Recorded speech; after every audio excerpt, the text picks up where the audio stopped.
Day, my leaders and teachers. It's our teachers lunch and learn so that we can all work together and collaborate together to alleviate and minimize crises in our program. So I welcome all my teacher leaders and I welcome all my leaders and I welcome everyone that's in our ECED in school.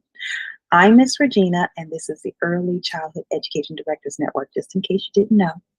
Uh, Today is a very special day because it's really the beginning of starting our series of working together to look at everything that's involved in understanding how to minimize crises in the classroom. Because we have the building, we have the people, we have the playground, we have all aspects. We have the bus, we have the kitchen, we have all aspects of looking at how we can minimize crises within the organization. But today, in particular, we are looking at teacher behavior. And the title of this podcast is You Must Control Your Temper. If you're Beauty and the Beast fans, you know what I'm talking about. So let's get into it. Because we only have 30 minutes together, and I know you're at lunchtime, and I don't want to take up all your lunchtime for this lunch and learn. And if it's nap time, you're listening. So I try not to be so loud. So let's get into it. Listen, I understand that the role of the teacher is so misunderstood. What do you mean, Miss Regina? We're educators. Well, are you? Are you? No. There are so many layers to being a teacher, and this is why my heart goes out for teachers, and I have a special love for teachers because I was first a teacher. I was a toddler teacher for 7 years before I even moved into administration. You know how when you're doing a good job, they pull you out of the classroom and start putting you into leadership positions. And if you're out there, you know exactly what I mean. So when we're looking at the teacher, let's first define who I'm talking to and what I'm talking to. Because when we get into the issues, I don't want my language to be misunderstood and who I'm actually directing my comments to. So when we're talking about the teacher has so many roles. And as leaders, my leaders who are listening, when we hire teachers, we have to that they are even that the person we're hiring is able to literally do all these jobs. How can they do all these jobs? So let's get into it. So the teacher is, the educator. That's why she was hired. That's why she came into this business to literally educate young children. Then she is, a nurturer. You have to care for the children. You have to make sure that the children's emotional stability is intact. That's nothing to do with ABCs and one, two, threes. That is the nurturing part that all teachers must have.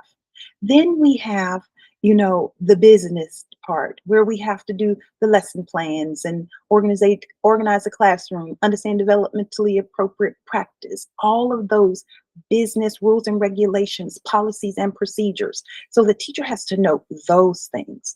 And then the teacher has to be an exceptional communicator.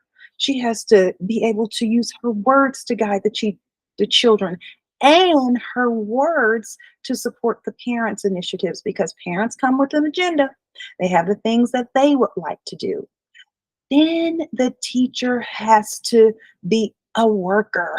She has to come in at this time, set the classroom up, clean the bathroom, vacuum, make sure the playground is clean, all the things, literally all the things that I'm admitting someone into our session. So we're going to have a person. So the teacher has to also do all those things as a worker. Then the teacher has to be a collaborator. She has to be a part of the team. How on earth is a teacher supposed to do all these things? So when we're thinking about hiring, we have to make sure that we bring teachers into our program that are educators that are nurturers, that support the well-being of the children, that's a communicator, that's a business person who's a CEO of her classroom, that the teacher is also a worker bee. She has to do the work that's required, and she has to also be able to know to navigate all of these things. So that's a big job for one person. So when we get into tight situations, and I'm including myself because I have definitely been there, when we're getting into situations where we're frustrated or situations where you must control your temper, I want you to start to do several things. But before we get into those several things, I still got to break down teachers a little bit more. I just went real general. Anyone can say those things about a teacher. So I want to look at four other things that I want us to be aware of. And then when I'm talking to you and I give you an example, I want you to put yourself in the category into which you fall in as the teacher. So we have teachers who are hired, and I don't want to put a crazy word on it, like placeholder or warm body, but we know that people can come into our industry and they're not coming for the best interest of the children. And let's, for the sake of being politically correct, because you know Reggie Lou, she don't really like to be politically correct. She wants to say who they are and what we need to happen to them. We're going to call them strangers. So we have stranger teachers, and then we have new teachers. Our new teachers are teachers who are just coming into the industry. They have a passion for the children. They have almost all of those things. They are excellent communicators. They could be amazing nurturers. They want to be with the children, care for the children. They know how to communicate. They can navigate these. They can make sure their room is clean and organized and the materials are safe for the children. They're missing that one part, and that's the professional development piece, the developmentally appropriate practice. So then we have a third group of teachers in our early learning settings. And these are teachers who are come into the program as elementary teachers. They are all about the cognitive development. They are all about the ABCs and 1, 2, 3s, and they're all about obedience and obey and do what you're supposed to be doing, all the way down to the infants. But for the most part, they're in our preschool and pre-K classrooms. Then we have our fifth group of teachers, and these are our actual early learning teachers, our ECE. They came into the business to do all of the things. They came into the business to educate the children, nurture the children, care for them, understand their well-being and their emotional development. They came in to make sure their room is clean, organized. They understand developmentally appropriate practice. They study the field. They advance from their CDA to their TCC to their you already know what I'm talking about, to their bachelor's degree, all the way to master's degrees, because this is what they were called to do. They are interested. And it's not that any of the other ones can't come into this level. So when I'm talking to you and I'm giving you the example, put yourself in the position where you are. I have literally been in some classrooms where it's developmentally appropriate practice, and these are ECE educators, and I just want to be with them all day. And you already know who those people are, that I love being in your classroom, and you are like the pinnacle of really why we came to support our teachers and children. And then I have some elementary teachers that I'm just like, oh my goodness, you spin that and you connected the dots so that children know all of those great things, and they are super smart. They know everything. But I need you to work on that social emotional a little bit more. And I need you to pull yourself in and think about communicating with the parents and bringing that nurturing piece back into it, because we are not elementary school age children. We have to think about the entire child. And we're talking about teaching the whole child. We use teaching the whole child and quality care for children so generally. I want us to really think about those things. And why are you saying this, Miss Regina? Because in order for us to control our temper, we have to know who we are and we have to know what we need. So, and when we have our, new teachers, new to the industry, just getting into the education and really have the longing and the passion, and this is what I was called to do, Miss Regina, and all of those great things. So we have to really watch our language because it can easily turn into how we communicate and discipline our own children. Come here, get over here, sit down, quit. That babysitter sound will come out of the classroom. And we are not looking for that babysitter sound. I love the kids like they're mine. I don't need you to love them like they are yours. I need you to know that they are other people's children and we do not discipline them, talk to them, course correct them, anything as if they're our own children because I don't really know how anyone treats their own children. So it's a profession. And then we have the stranger. We know who they are. As leaders, we get spidey senses on who the people are, who the strangers are in our program, and we can ignore it because there's no one else here. And I might have to go into the classroom, or there's no one else here. And honestly, the children get attached to them as well. So, but we have to work hard. We have all of those other areas, our new teachers, our elementary teachers, and our ECE teachers that love this field and love this profession, and the strangers are giving us a bad name. So we have to do what we have to do, and they either have to start moving into the areas as a new teacher or coming in to support the children's education or understanding what ECE is or get out. Oh, I'm sorry. Reggie Lucci will come out.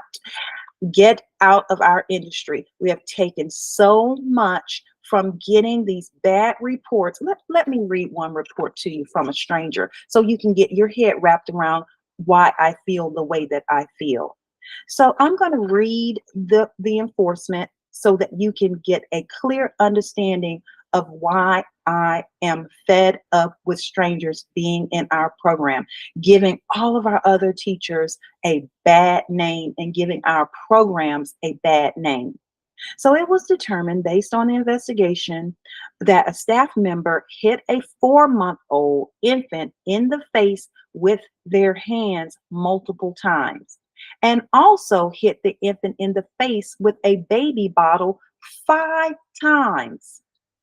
If that's not, we're going to use our nice word and say strangers, but you already know I'm thinking the devil. What a 4-month-old, somebody else's 4-month-old, a parent had this beautiful baby, don't know what the situation was that they had their beautiful baby, brought them to your school in your care, and you are hitting them in the face. What could a 4-month-old be doing? And hitting them in the face with a bottle 5 times. If you're not angry, maybe that's what we need to do, get angry and just these people have to get out. Teachers know more than anyone what's going on in the program. And now the leader, she is in her office doing her work, or the owner has put her whole life into this program and opened up a program to the best of their ability. And there are some shady owners. We know who they are, but we're not talking about those. We're talking about our dedicated, beautiful owners who come into this industry to serve their community, and they hire someone who probably was in the interview doing amazing, like, oh, I love the kids and all this other stuff, and come into the classroom, and she has to get a notice that she sees on her camera that this is happening. That's why we're having this. You must control your temper, because if you cannot control yourself and you do this to a 4-month-old, get out. If you it's not even going to happen with our other three types of teachers. So now we're going to X the stranger out. We're not even going to talk about them anymore today.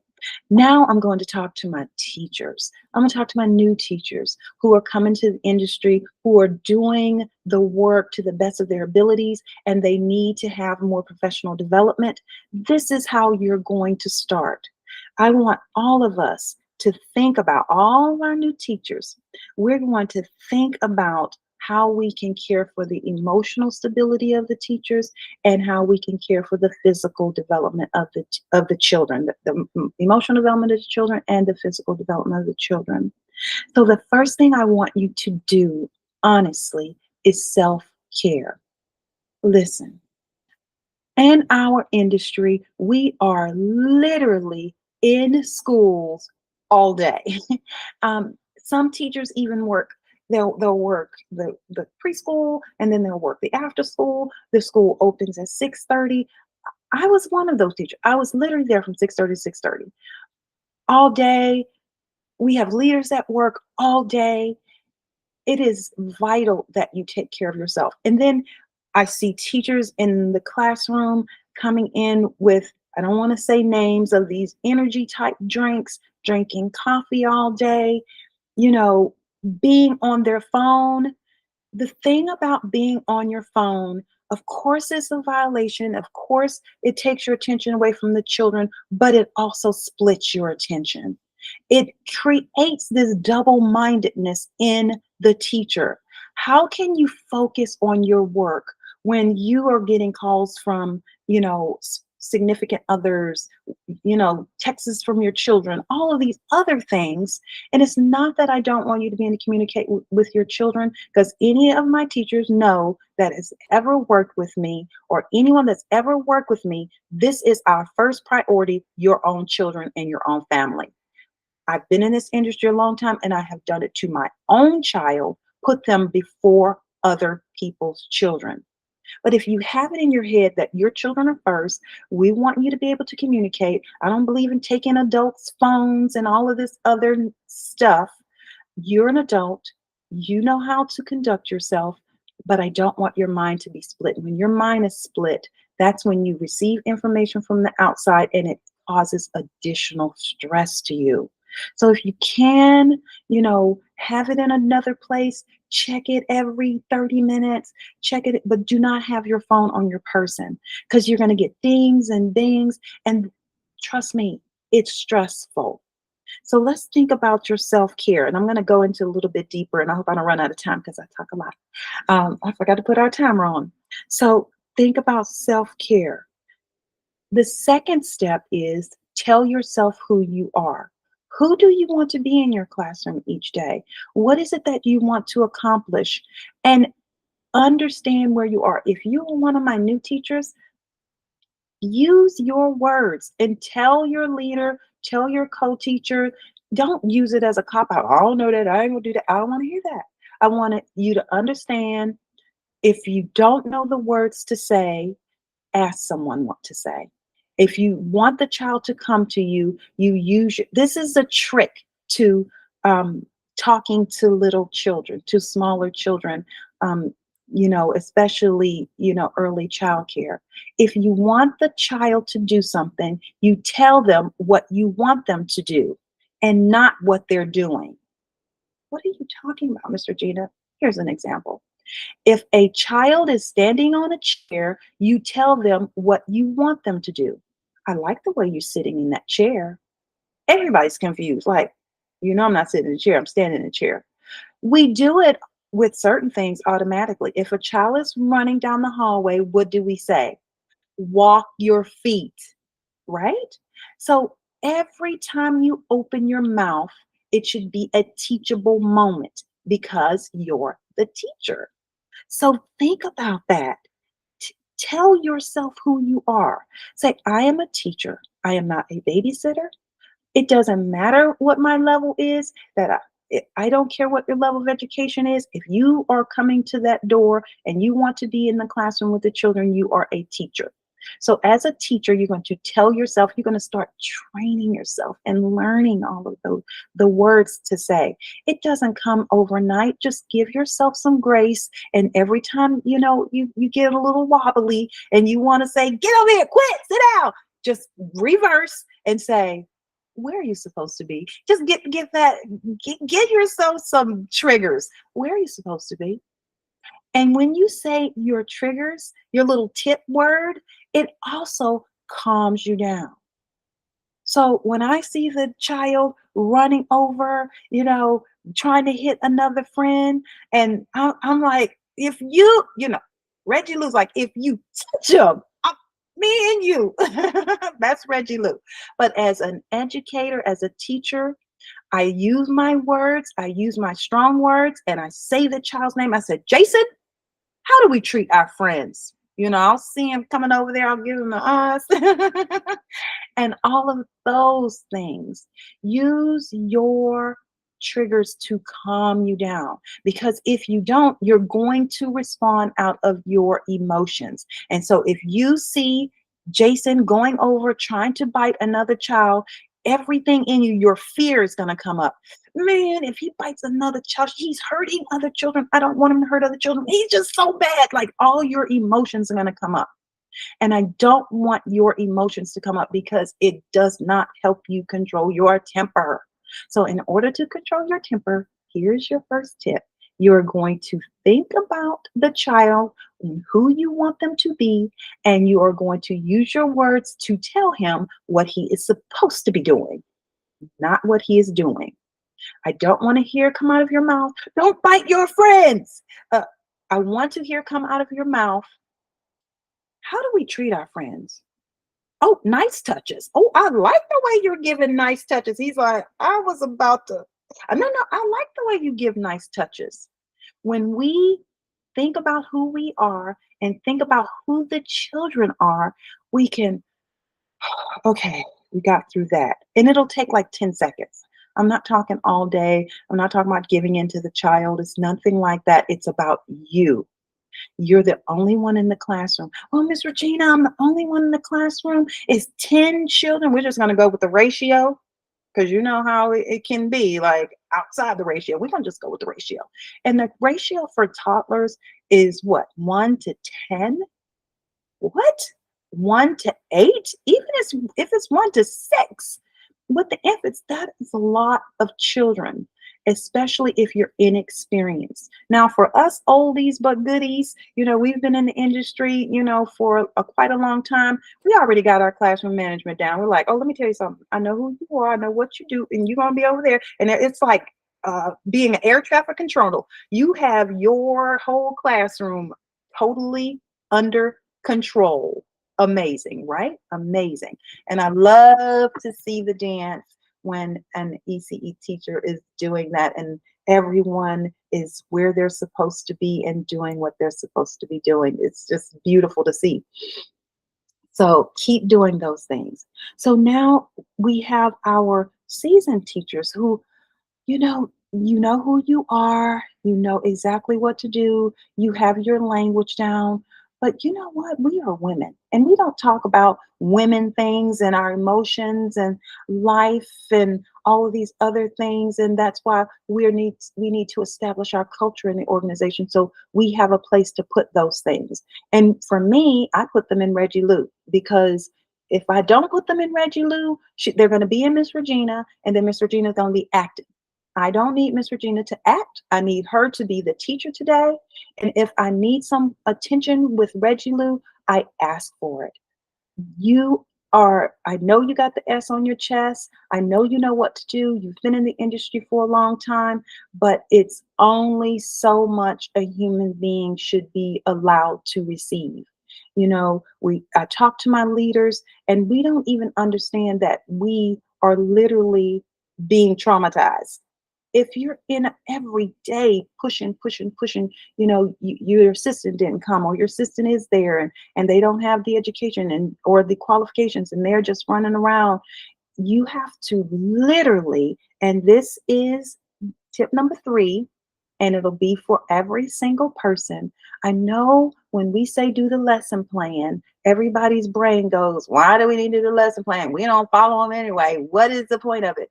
But when you plan your day, it literally helps you not to lose your temper because you have an expectation of where to put the people that can push your buttons, or the children that can push your buttons, or the you can always kind of say, all right, I'm a new teacher. I have 10 two-year olds. I'm working on my CDA.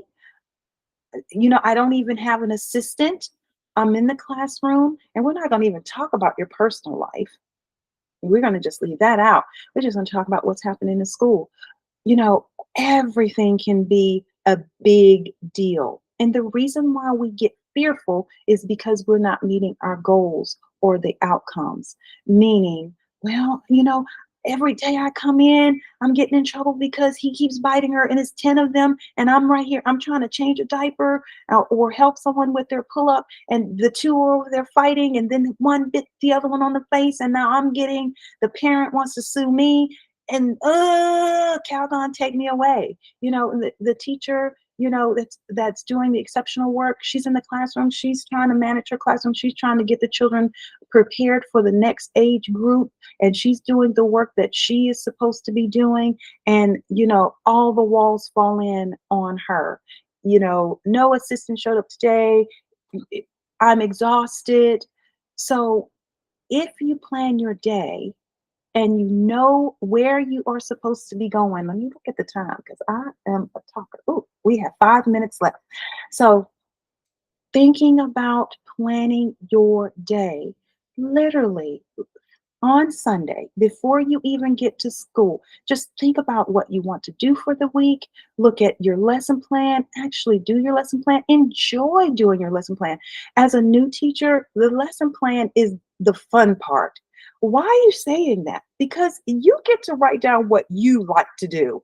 I like my teachers to literally tell me what they enjoy. When I'm working with a school, I go into the teachers, I ask them literally this question. What is the best thing that you like to do in this classroom? And some of them, I mean, I'm surprised at the teachers. It doesn't matter, the infants all the way to pre-K. I ask the same question. I hear teachers answering, oh, I love math. I love science. Oh, Mr. Gina, I love dramatic play and housekeeping. If you're having a bad day, go all in on what you love to do. You know, Give yourself a break. If in terms of dividing the children into areas. I know we have to think about quality rated, but we're talking about the point one days. Is 99 percent of the time it's going to be lovely. It's just those point one days where your stomach might be hurting, you have a headache, you didn't get any rest, you don't have anything to eat, and then what's coming out for the children's food, you don't choose to partake in that. If you're hungry, listen, write this down. If you're HALT, if you're hungry, what is it? Hungry, angry, lonely, or tired? Don't make any decisions. Keep your mouth shut, because anything that comes out of your mouth is like literally probably coming from Reggie Lou. And you don't want to have that. So learn your profession, what it is that if you are a toddler teacher, stop worrying about the 3-year-old classroom. Stop worrying about the infant classroom. Ask yourself, what do 2-year-olds need? And do that. If you're in a pre-K classroom, don't worry about what happened when they were in a 3-year-old classroom. You got them now. And we all know, and I don't like to say these words, but I'm just going to say see. I hear people saying see children, but all children come to us at different developmental levels. And these children are coming at a developmental level, so we don't need to give them a C name that this is how they're supposed to behave. Trust me, do they have special circumstances and things? Yes, but that is not any different than any other child, any other year or time in history. All of the children come in.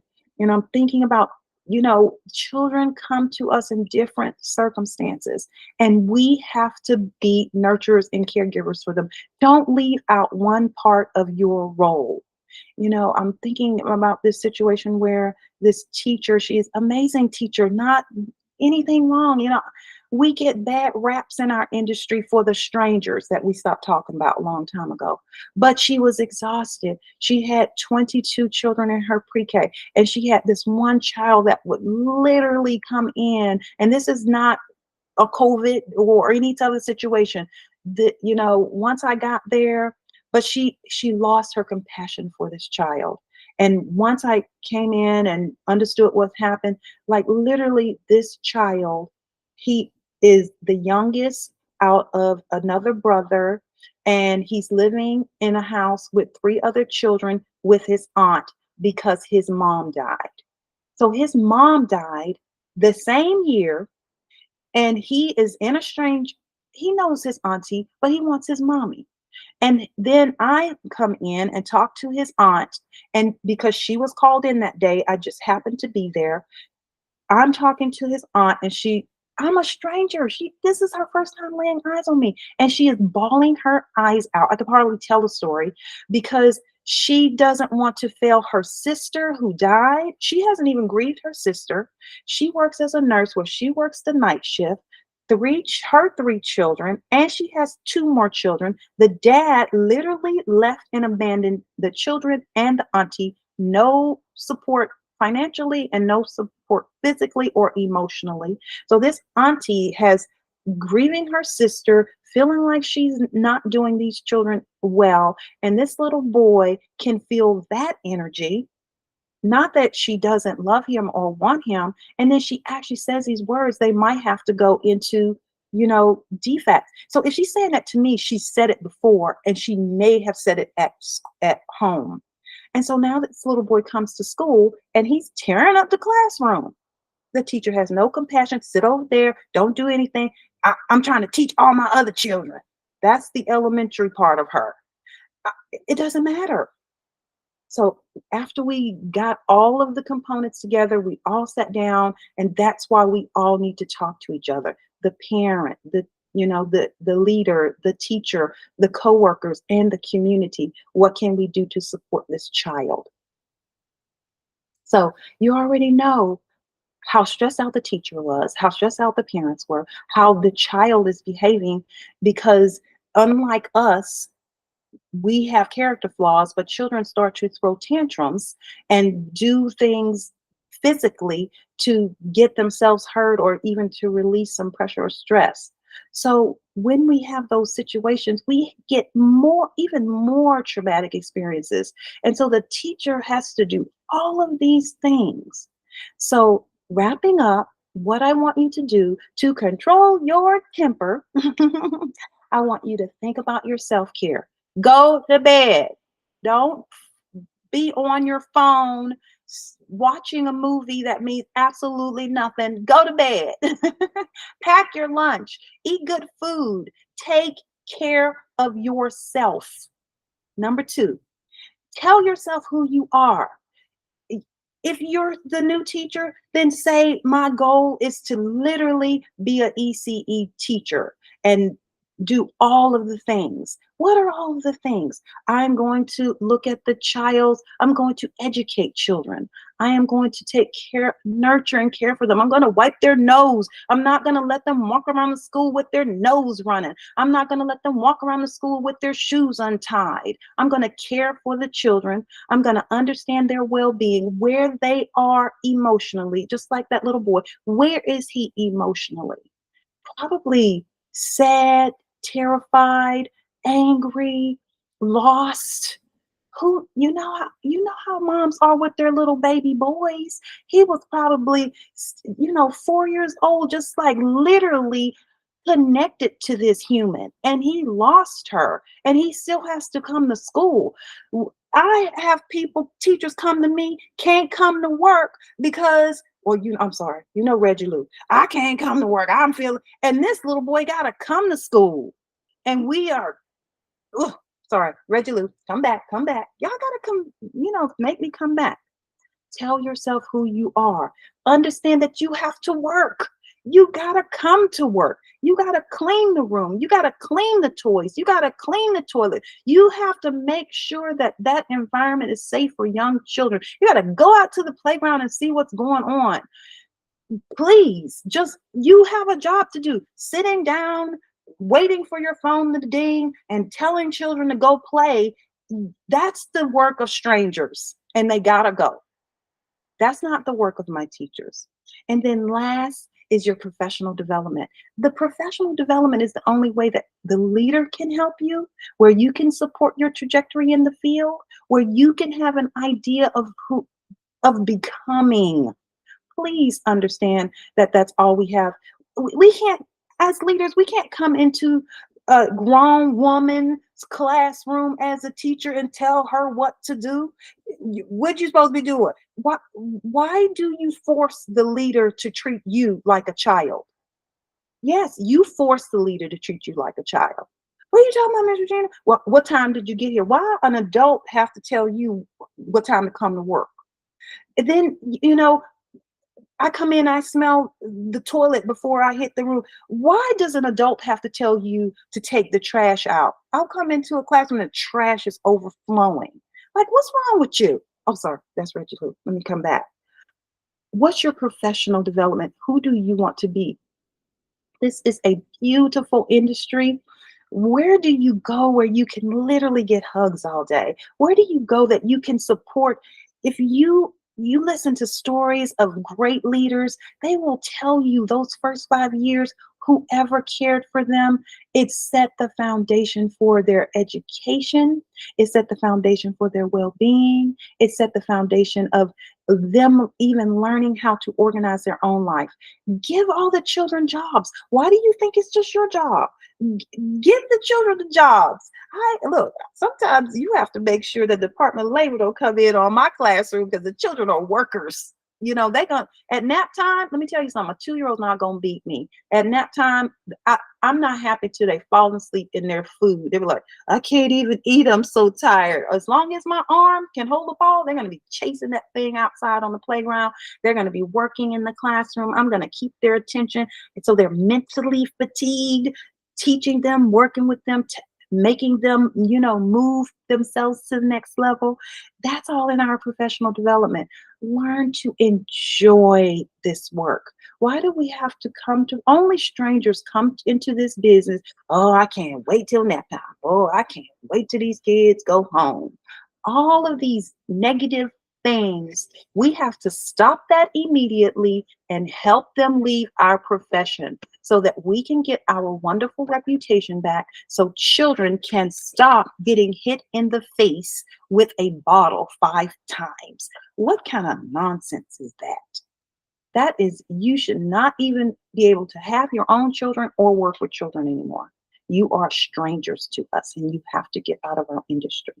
So, wrapping that all up, if you have any questions, I have someone on the line. Do you have any questions, comments before we log off? Or you don't want to talk? I'll save space.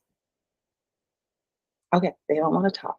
But understanding that controlling your temper requires you caring for yourself, understanding who you are in the industry, and your own professional development. So thank you for joining us today. I'm Miss Regina with the Early Childhood Education Directors Network. And remember, it's all about the point one, because 99% of the time it's going to be lovely. And have a great day.